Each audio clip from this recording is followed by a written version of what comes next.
Well, hello, everybody, and welcome back to our continuing coverage of the Texas Bigfoot Conference here in Jefferson, Texas, the Bigfoot Capitol of Texas. We are joined right now with Shelly Covington-Montana. How are you today? Oh, hold on. Sorry about that. There you go. Okay, there we go. Up around to the front. Yeah. We got it now? It. Yeah. Okay. So, I'm doing pretty good. How are you doing, Chris? Fantastic. I thoroughly enjoyed your presentation a little while ago. Let's get into a little bit of talk, first off, about albavernix, okay. A lot of the research you've been doing out in the field, and then we'll go into what it is to do research out in the field and how to go about that. So, sure. Yeah, how did you get into cryptids? How did you get into Bigfoot research to begin with, Shelly? Okay, so my husband and I have been married 37 years now, and I've actually known him since I was 13 years old. And at one point in our lives, well, early on in our marriage, he would talk about something that happened to him in East Texas on a hunting trip. And he had gone out to the Angelina National Forest to meet up with another gentleman the next day. And this was in 1983. And he was camping, waiting on his buddy, off-road in this big giant four-wheel drive. You know, back in the 80s we had the giant ones, you know. Bigfoot, that's what they were called, right. And he was sleeping under the tailgate, or laying under his tailgate with his sleeping bag next to his fire, and he would talk about something circling his camp in the wood line, breaking things. And he was trying to go over in his head, you know, is that a cow? There shouldn't be a cow out here in the National Forest. And he said the second time it came around, breaking things, he knew he was being invited to leave the woods. He jumps up, throws his sleeping bag, grabs his firearms, runs over the fire, and sleeps in town at the gas station. He said it scared him to death. Wow. If you know my husband, you know he's not scared of anything. He's actually my dad's best friend, or they're best friends, and my dad's a state narcotics law enforcement officer, retired. And so he would tell me the story, and we couldn't figure out what he was talking, or, you know, I'm like, what animals are in Texas that would be doing something like that? This went on for 25 years, for me and him visiting, you know, once a month about it on the couch on a Sunday. Sure. And finally I said, are you talking about Bigfoot? And he goes, yeah, I just didn't want you to think I was crazy. From that moment on, I knew he's not a liar. You know, I know my husband, I've known him all my life. And I was on a mission, so I dived deep into the internet, because our children were grown and gone by then, pretty much. So, and I wasn't really working a lot, so I just get on the internet and start looking up Bigfoot. Yeah. Everything I can find. It led me down rabbit holes of YouTube channels. Sure. And I was watching all this stuff, and I'm like, Dawn, look at this. I mean, they're saying they talk. They're saying all these things. And one thing I noticed was people would say, yeah, we found Bigfoot evidence. We have some hair. And they'd have holding it in their bare hands. And I would just say things like, well, just lick it then, you know. At that point, it, you know.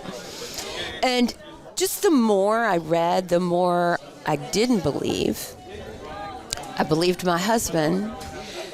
I believed in the Patterson-Gimlin film. I remember that as a child. And I thought, I have got to find out what's going on. So being from a law enforcement family, I thought, oh my goodness, my parents are going to, what, you know, I don't want to embarrass anybody. What should I do? And I thought, wildlife DNA kit. Because the point is not, I'm trying to go out and discount everything possible first. Oh, absolutely. Even Bigfoot even recently working with targeted individuals, things like that. I've invested in a crazy panoply of RF gear, infrared, thermal, and it freaks them out whenever I bring out a radiation detector. Yeah. Let's see if there's any gamma waves going on. You may have a fault line running under your house. Do you have, a gas leak in your house? Are you experiencing something like the Great Oracle of Delphi right now, where you're just having slight hallucinations? We're going to find out all of the quantitatives that we can eliminate to leave the anomaly. Exactly. And so that led me to creating my own, because I thought knocking on trees and doing calls and stuff is cool, but stories are stories. Sure. You know, they're great, but we got to do better. Because I was on a mission at this point to prove my husband was right. I knew he was right, but it was important to me. I don't know why, but it just became this passion of mine, you know, and hundreds of thousands of dollars later. But I don't know. This is something that I was really adamant about, finding better tools. Yeah. And better evidence, if any evidence. You know, we've got circumstantial evidence, we've got stories, we've got a lot of things. Well, especially coming from a family with law enforcement in the background. Yes. You know, there's one thing to your hearsay evidence. There's and all important, but we also know that eyewitnesses can't be depended on in court. No, they are not admissible. Exactly. You can come in and tell your story, but is it going to weigh in as heavily as a bloodied piece of rag or something like that, or a weapon with fingerprints on it? No, absolutely not. So I get invited to the Olympic Project. Oh. And explain to the audience what the Olympic Project is. They're a group out of on the peninsula that work in the Sasquatch field. They're well known, and they just have a sense of logic to them. They were created by a gentleman named Derek Randalls and another gentleman that was a law enforcement officer who's no longer involved because he's just out of Sasquatch stuff altogether. Good guy. But they're kind of considered the epitome of long-term good research, good audio people. You know, I mean, anyway, I was doing a podcast at the time about wildlife behavior because with Shane Corson, who is part of the Olympic Project, and he invited me to come up. So I think to myself, okay, I'm a Southern girl. I get invited to the Olympic Project. And I had met Adam Davies there as well. And I'm thinking, well, Southern girls got to bring a gift. You don't just show up at someone's home without a thank you gift, right? Yeah. So I go and I start researching, you know, the forensic field, the medical field, about a little wildlife DNA kit for myself. Sure. Well, what can I take? Oh, I know. I can take a bunch of these wildlife kits. I can make a bunch of them. Yeah. Right? What that taught me was it tells everybody who you are. It also tells me who you are. Yeah. Because when I handed these wildlife kits over to every member of the Olympic Project, they were like, wow, sit down, tell us what this is and show us. Yeah. How can we actively utilize this in what we're doing? Yes. So then they invited me to be a part of the Olympic Project. But I also would give these to people that would invite me to expeditions because I wanted to know what these people were like. Oh, sure. That's an immediate litmus test right there. Yes. Like, you know, okay, well, how do I use these swabs? Well, you know, there were groups that I would give them the same kit, and they were like, oh, cool. Yeah, and chunk it exactly. In the car. Exactly. So that right there was telling me who you are, and I'm telling you who I am. And I think that's what the Olympic Project saw immediately. Sure. So from that point on, I just started getting better at making better kits and providing more things like eDNA comes along, you know, using better dry swabs. Yeah. Well, then last year, let's jump up 7-8 years or however long it's been. I think I've revamped that kit 9 times. Wow. I just want it better. I want and that technology tools. Changes annually. Well, like, this more genre regularly. has no real tools that people can grasp at a low cost. You know, thermal's expensive. Audio recorders. When you start traveling and piling on all of the equipment that we think are going to give us something fantastic, you're still spending, you know, a house payment. Yeah. So to me, I felt like, and this was the other thing, citizen science became a really big deal for me because what I realized was what I was doing was considered citizen science. Oh, absolutely. And I became very aware at this conference a few years back when Dr. Milder, I spoke the first day, and I spoke about DNA collection, but also nature journaling and wildlife tracking, because I'm a certified wildlife tracker. Oh, level absolutely. 2, which is recognized all over the world, but I'm certified in the state of Texas. But this is about morphology, behavior, Absolutely. all of those things. But anybody can do it. Yeah. You don't have to read and write to do these things that I'm handing over. It's old world stuff. You know, get back to the basics. Yeah. You know, Well, I Lewis mean, and Clark were even nature nowadays, because I am not an incredible note taker. However, with today's technology and your cell phone, Sure. you could quite literally Captain Kirk it and then transcribe it. Absolutely. Like right there on your mobile device. So like on my audio recorders, I put out 3 or 4 Yeah. every night, same time. My brain knows it's 6:30 no matter what month it is or how dark or light. I got to put out 3 recorders at least, 2 thermals, and I'm working on thermal work intensely right now. We can talk about that later because I'm going into some really weird stuff. But Cool. anyway, the kids and citizen science. So journaling, if you don't like to write down or use your phone, Yeah. but you like to doodle and draw. So what I'm doing now is journaling tree structures. Because do we really know if they're doing these? Because no one's ever seen Yeah. a Sasquatch make a tree structure. Yeah. I don't know of any Native American stories. Have we found a lot of evidence surrounding tree structures, fur, tracks? Yeah, exactly. It's stories. And So what if you sit down and you journal your tree structures? Because in the law of journaling, which is how Lewis and Clark came to this country, journaled all the species, Yep. you're starting to see details. Yeah. So what that does is you ask 3 different questions. What does it remind you of? Oh, now I can't remember because we're on. But you're asking these 3 different questions of this tree structure. Then you start going down rabbit holes of, okay, what kind of wood are these trees? Is it all the same wood? Is it a certain type of pine? Then you start looking into, well, wait, now how long does it take for white pine to degrade versus cedar elm, wood? ash, whatever, yeah. Right.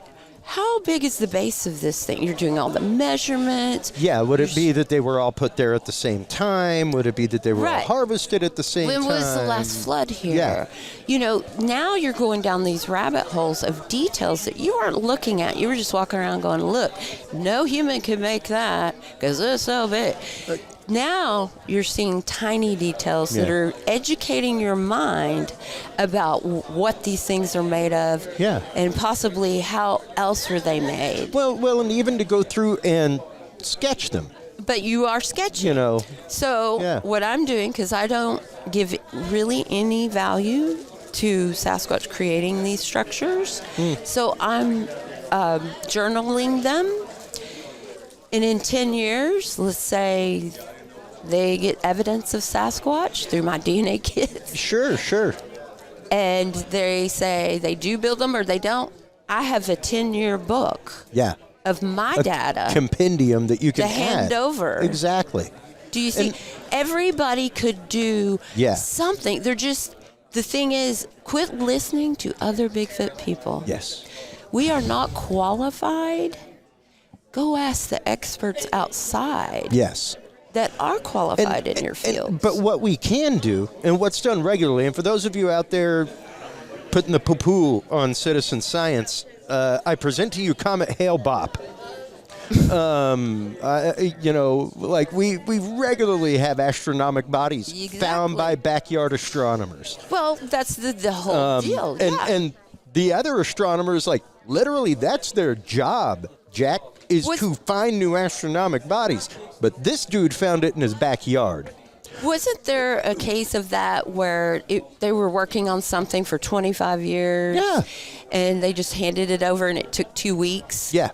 Because you can get very myopic in what you're doing. Even we were having the conversation with Jason and with Ryan Edwards earlier about evidence gathering. I did quite a bit of paranormal research back in my day, things like that, and we never looked at footage. Like days later, like a week later, we would get together and you bring your footage and I'll bring mine and everything else. But we never looked at it on site. You are adrenalized. Right. You're in an information zone of gathering and experiencing that you really need to be heightened and aware of, and need to not put that situation on the evidence that you're gathering. Right. You know, because, Correct. you're there for a reason. You're there for a purpose, and that could get very easily clouded when you are looking at evidence and not Exactly. looking at it dispassionately. That's right. That is why I work alone. People ask me all the time, why are you in the woods all by yourself all the time? And, I mean, not every moment. I have, Sure. you know, I do expeditions. But in and actual observation. I work primarily alone, and because I don't want anyone clouding my thought process on what I'm collecting on a daily. Yeah. Because I'm putting out thermals every day and I'm putting out audio every day, and I need more than one thing. When you get a lot of people together in a situation, no matter how logical they are, many times Absolutely. it's a mob mentality. Yep. And Did the you mob hear that? rules. Did you hear that? And the mob rules. Oh my gosh! Oh my gosh! And then it goes. And we were talking about that, Ryan and I, just before you came on, about EVPs. And does it sound like it says this? Well, you've already laid the groundwork for it to sound like that. Yes, absolutely. It's not a, hey, listen to this. Do you hear anything? Or even, hey, listen to this. Just listen. Just listen to it. Not even, do you hear anything? Do Because not even lead. then, Do you are not leading lead. and prompting. And I guarantee you, folks, the day you're on the other side of an interrogation table from a detective, you'll be happy for somebody not leading and prompting. Well, you know what I do. Because that's what they do to get you To say what they literally want you to. into what they want to say is prompt you to give them the response that they're looking for. So you really I do have have to be some really hardcore interrogations. I'll bet. Well, but you've got to be careful with what you gather, how you gather it. I was making the joke earlier while you were giving your presentation of, never dawned on me, but if I get a hair, I'm going to cut it in half and send half of it to 23andMe. I just got a question about that to an individual, and they We said hate to tell you, but you are they're related just to a going to dog. take your money. And You're gonna related be, to a dog. Yeah. Which, hey, if it comes back candid, cool. We know it's a dog. Right. But at the same token, we are right now at the point of just speaking of 23andMe. If you went out and had your data done right now, 5 years from now, you'd go, and it's 180 degrees. And there's been more than one case of that where someone's like, oh, I found out I had this bloodline. And then they went back and about the money. had it done differently. Well, it's not just about the money. It's about the fact of we just found new allele groups. We just narrowed down Mongolian bloodlines, things like that. So, but private that data, organizations, and I'm telling you, I just had a conversation with a geneticist last week. He's like, "It's this." Yeah. Because, like I said, 20 years ago on crime shows, you see them saying, oh, we went back and found a spot of blood under a baseboard, and they were able to separate, oh, it was this guy and this girl mixed together. I wouldn't, if me and my sister, who have the same parents, sent in our DNA, it would come up completely different. Yeah. So I have no interest in those type of organizations. I think it's going to get better, and I think, like you said, it's always getting better. Yeah. The science is always getting more accurate. Yes, I think one day, even though they tell us they can't do it, but I think one day they will be able to pull DNA from hair. Oh, yeah. and they can't, but I think Yeah, they will. Not as of yet. No. But it comes from a follicle, and there's Well, the follicle, I'm thinking even more than that, because if you go from 500,000 genomes to 5 billion genomes in a short period of time, absolutely. There's tons of stuff I think they're going to find out. That's what I'm saying.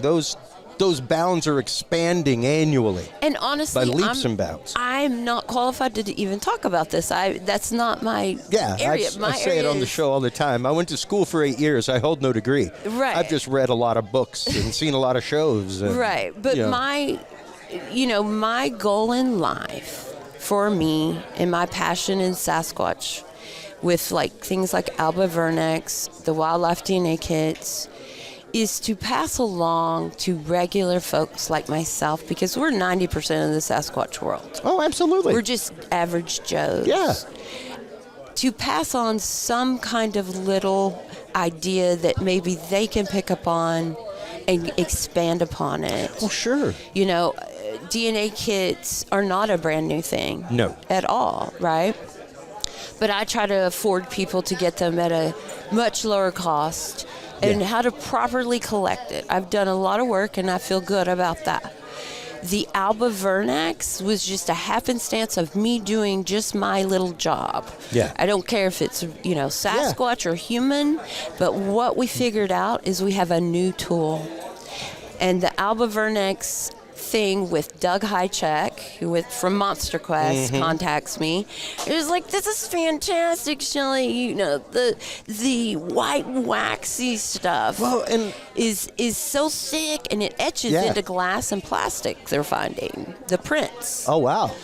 And then interesting. He's doing this work where he's comparing compounds from our sebum to other primate sebum, because we don't have hair. Yeah. Other primates do, and he found out that there's one less compound in our sebum compared to other primates. So that right there isn't having to DNA test. That's right.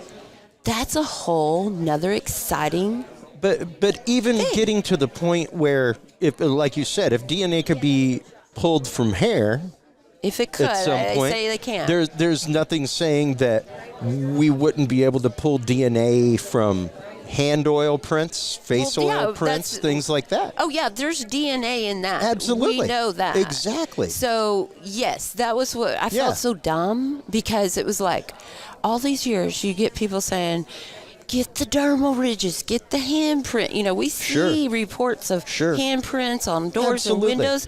We never considered about residual. Yes. Never thought about residual evidence. And here we are today. And that's within the last year and a half, 2 years. In the last year. Yeah. Because it was this time last year when Michael Waldy and Logan Kraft went out. They got the window, and we pulled that DNA. And Cliff still has it. But it was hilarious because I just felt so dumb. But I find it interesting, though, that and perhaps it's just because it would be surface DNA and not in the core follicle of the hair itself. But they could... Because it's on my hand, it's on my arm, you would think that it would be on the hair that comes out of the arm. Maybe, yeah. You never know. But even being able to look for that on the hairs, now that you know what that is and what you're looking for, that gives a whole new set of data. Well, eDNA to examine things with. eDNA. If you see a Sasquatch standing behind a tree, whether you get a picture of it or not, we would love for you to get a video. Sure. You can walk over and scoop up that dirt. Oh, and absolutely. send it in, and now they can... Yeah, they aren't wearing shoes. They can get it from water. Yep. They now have DNA kits that you can take into the field and find what are those snakes in Florida that are pythons? Anacondas? Not anaconda. Pythons. I think it's pythons. They just scoop up the water, test it right there, and they know if the pythons have been in that water. Yeah. They are working now on air DNA. That disturbs me on so many levels. I know, right? For those of you who tune into the show regularly, my brain just went utter fractal. It went real man, quick. didn't it? It went man. Man-child is where it went. Ooh, yeah. But that's what Doug and I were discussing. So Alba vernix was born out of basically the white waxy residue, because when we were pulling that off of with our swabs off of the glass, it's very viscous, and so getting it off, it just seemed, like compared. So, like, let's say our sweat and our oils are kind of baby oilish. This seemed more like Vaseline thickness, like heavy, almost fatty. Yes, more fatty, and so that's where the word Alba vernix came from. White, waxy coating, covering, protectant. Alba meaning white. Vernix is basically what babies are covered with when they're born. But that's all I could come up with, but it works. The point of that is to get the word out, because we get reports of people finding handprints. Yep. And if you can collect that with any kind of knowledge. How would somebody go about collecting a handprint off a window? If they're out camping, things like that, they find one that pops up on their truck window, something like that. The thing I always tell people is wipe your windows down with some alcohol before you go to bed. Because most of the time, these handprints are very much human handprints that were there. You weren't seeing them until popped the dust up with a in the air. temperature differentiation, something like that. Right. But if you feel like you've got something going on in your area, I know in Washington area where I go, a lot of people sleep in their cars. They all drive Subarus because they're all-wheel drive and they get wherever they want to be. Yeah, and you can sleep in the back. Right. There's a lot of pushing and rocking on vehicles, a lot. So do you feel that there's going to have something in your area? Just wipe it down with alcohol. Yeah. Right? Preferably, folks, 91%. There you go. Minimum. Or denatured, whatever well, you got. yeah, because, 70%'s all right, but that's still like 30% water, so you could still be smearing quite a bit of that. Just wipe it down really well, even if it's with a dry paper towel. If there's going to be a hand smudge on there, and you wipe it with a paper towel, it ain't going to look too much like a hand smudge. You know what I mean? But anyway, collecting the handprints and face prints is basically the same as what you're watching on, any crime show. In my kits, I provide large laminates. I provide tape on scale. We want forensic scale. Yes. Super important. Super important. Listen to me. Tape on scale and practice, practice, practice. Well, and even if you're taking a picture, it's something that we talk about regularly on the show. Don't get crazy. Don't try to zoom in your camera. No.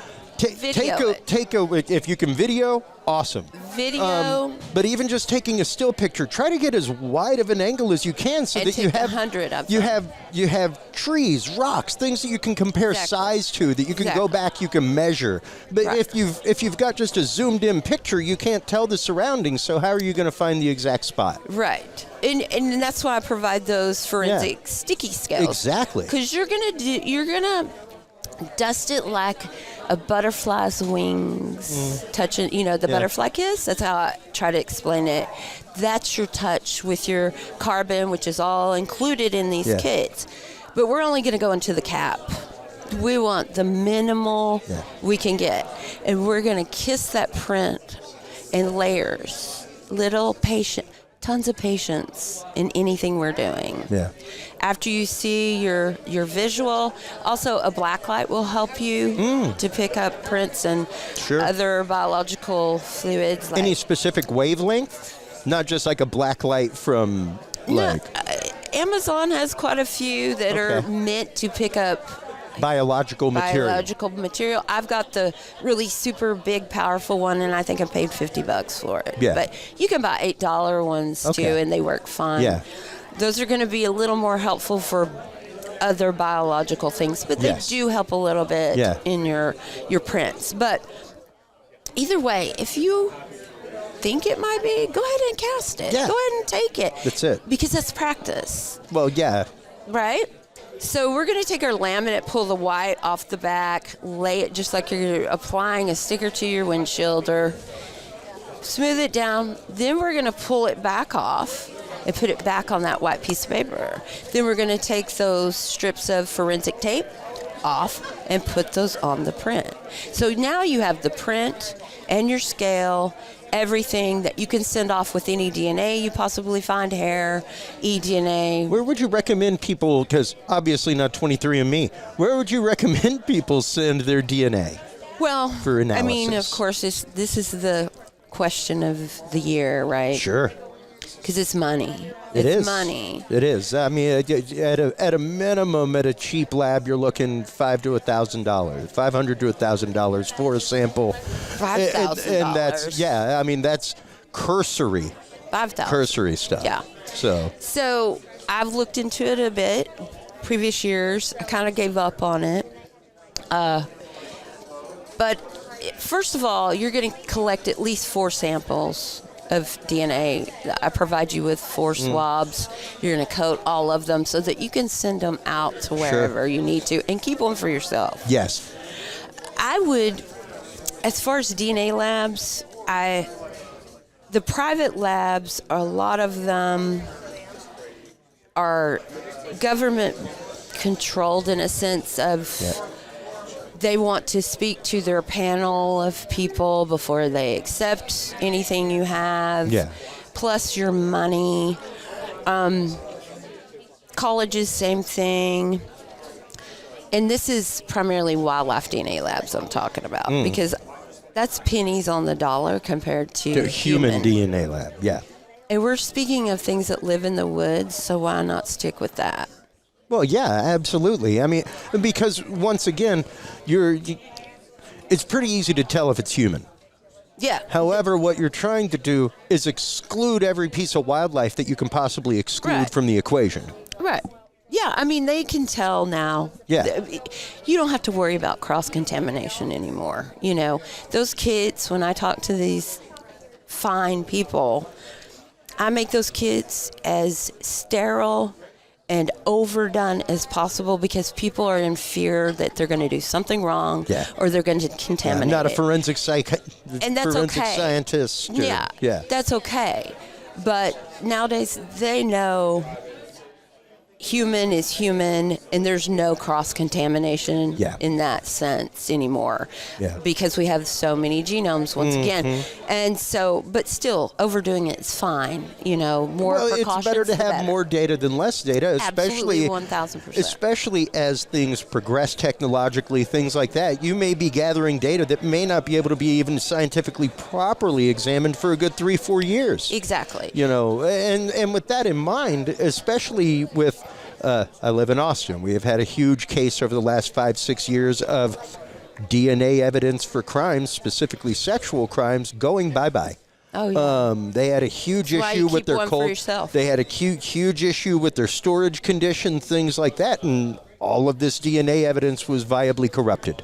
Yes. How does somebody go about storing this evidence until the point that they can get it examined? Well, cool, dry places are the best. Yeah. So, like the swabs I provide. No light, preferably. You don't want it in the sun. Yeah. You don't want it in the heat. You do not want it. So, if you're collecting, let's say, wet specimens like blood or saliva, you want to set it out and let it dry. And these are dry transportation swabs. So they have a substance in there, a stabilizer, to keep them from growing mold or anything that's going to degrade or ruin the sample. This, once again, is why we collect more than one. Let's collect as many as we can. If you want to go buy more sterile swabs, do it, you know. But personally, if I collected some DNA, I would send it to Dr. Meldrum, Cliff Barackman. I keep one for myself. Probably send one to my own doctor who knows what I do. He would help me. Yeah. You know, sending it out to as many people as you could, but cool and dry. You know, some people say freezer.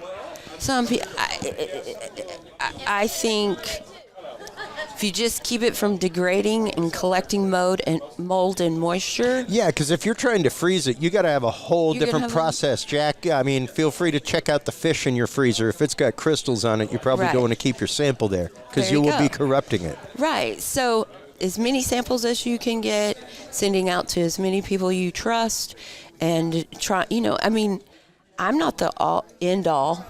Google it. Yeah, you know, like I said, I'm not super qualified. How you learned a lot of it, I'm sure. That's how I learned most of it. Yeah. I just started Googling and calling people and talking to people in the fields that knew what they were talking about.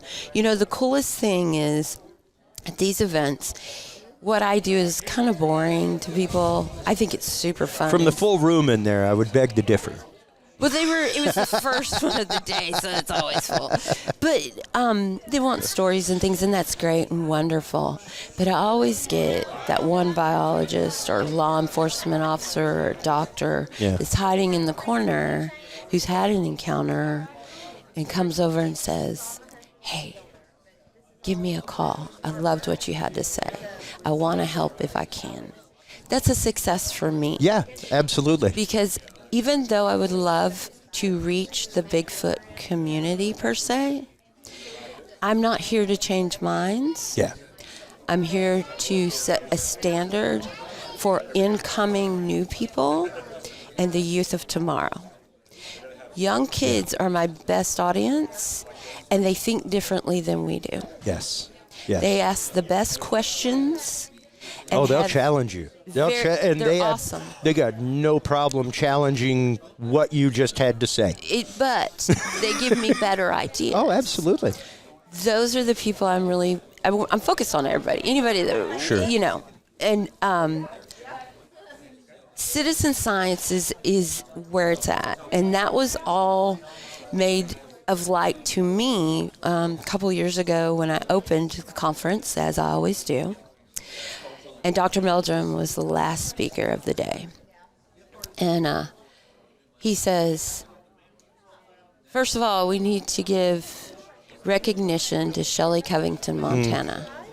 Because if you want to know what citizen science is, she's doing it. And I was absolutely floored. Yeah.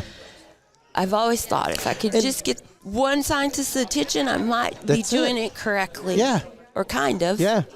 Well, and, you know, it's become a trend now that I've been seeing where even colleges and wildlife departments are literally reaching out to their neighborhood squatchers, things like that, because you're out in places that they aren't studying. You're out in places where they don't have money to study, but you have trail cams. Yeah. So they've actively been outsourcing this stuff to Sasquatch groups because you're gathering invaluable data, whether it's a Sasquatch or not. Wildlife-wise, you are out there gathering invaluable data that they do not have the time or money or manpower to gather. That's so exactly what citizen science is so utterly important. They use us, and we're happy to be used. Yes. That is how the proper cooperation, the way it should be. Well, and this is how I got my certification as a wildlife tracker. I went in. I had always done a little tracking per se, identifying tracks. Sure. But I looked into citizen science. I Googled citizen science, and a group called citsci.org pops up.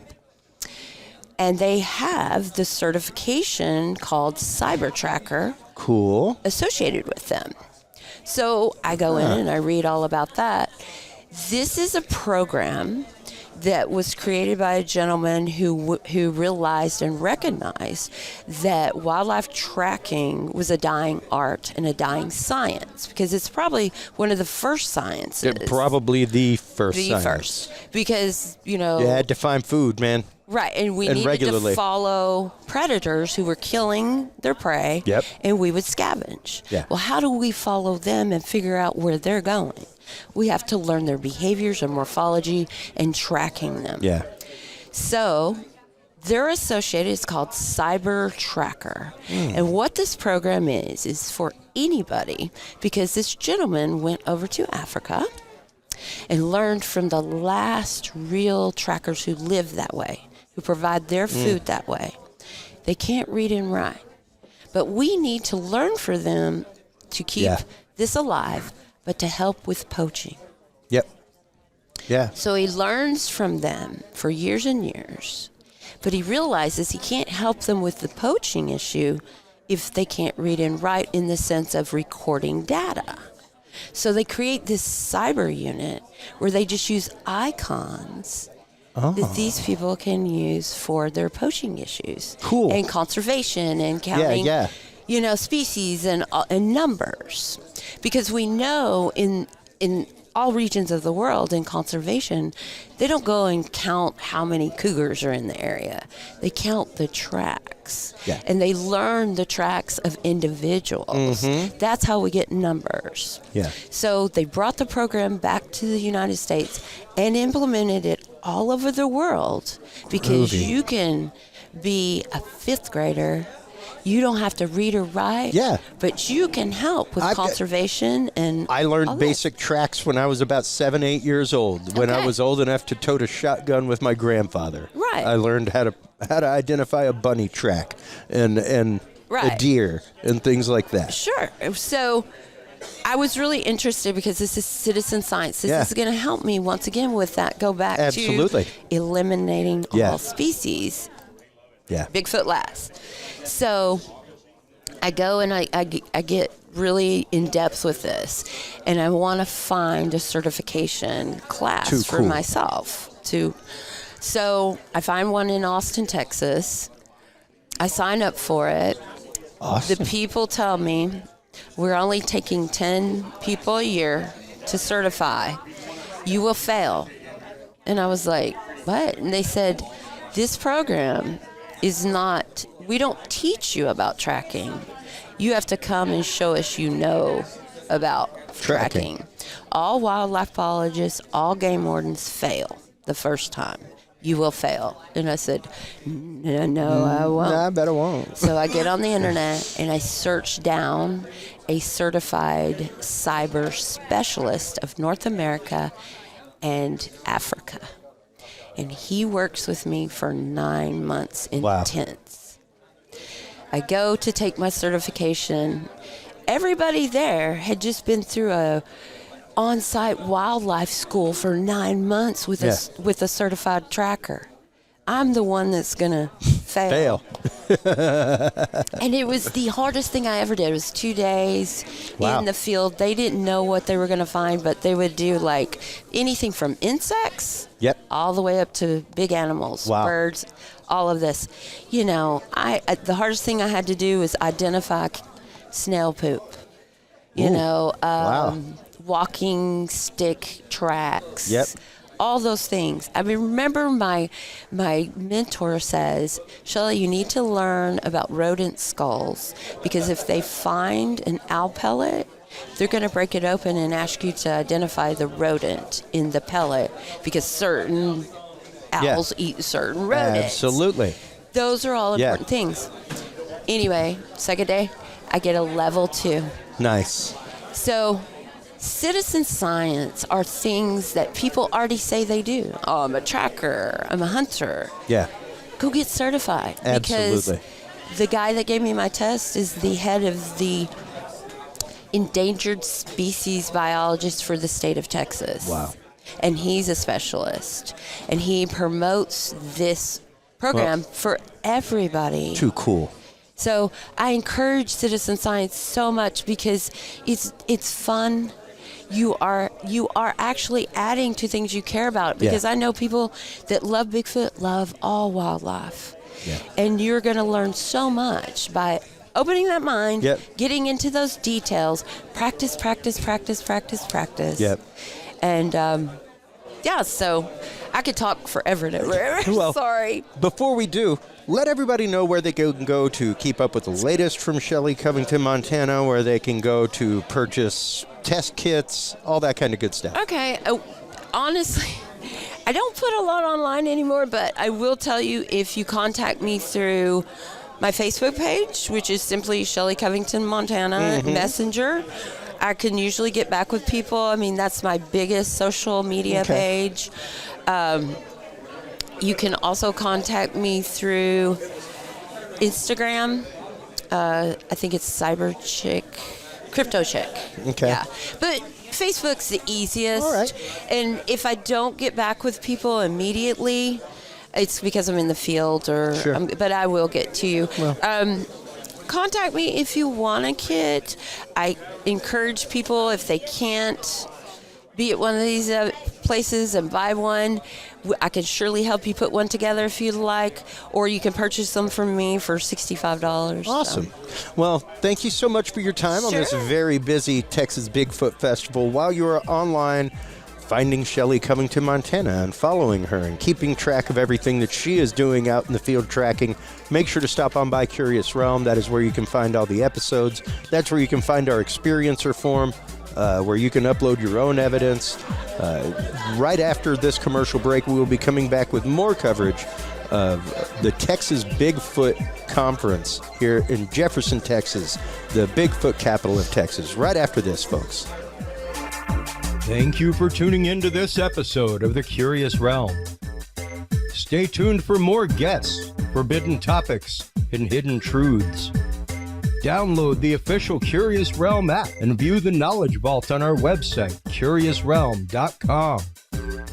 Follow us on social media by searching Curious Realm.